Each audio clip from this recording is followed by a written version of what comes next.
تو ایک عقاب تھا، وہ ایک بادشاہ کے پاس رہتا تھا، بادشاہ اس کی بہت ہی خدمت کرتا تھا، بہت اس کا خیال رکھتا تھا، اس کو بنا سنوار کے رکھتا ہوتا تھا، بہت اسے وہ پسند تھا عقاب کو. لیکن عقاب کو نا وہ لگتی تھی کہ وہ اس کے لیے ایک جیل ہے، یا اس کو نا وہ قید خانہ لگتا تھا. ایک دن ایسا ہوا کہ وہ وہاں سے فرار ہو گیا.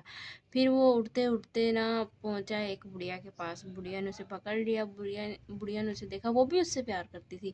وہ بھی بڑھیا کو بھی عقاب بہت پسند تھا، لیکن اس نے اس کے ناخن کاٹ دیے، اس کے پر کاٹ لیے کہ یہ ناخن اس کے مطلب یہ کس کے پاس رہا ہے جس نے اس کے ناخن بھی نہیں کاٹے، اتنے بڑے ہو گئے ہیں.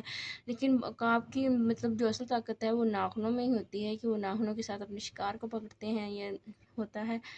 تو اس نے وہ کاٹ دیے. تو عقاب مطلب وہاں سے بڑی مشکل بادشاہ کے پاس واپس پہنچا، اور پھر بادشاہ کے پاس آ کے عرض کیا کہ مجھے اپنے پاس رکھ لیں. مطلب مجھے یہ پہلے قید لگتی تھی، لیکن مجھے اب پتہ چلا ہے کہ اصل محبت تو یہی ہے. وہ بڑھیا بھی مجھ سے محبت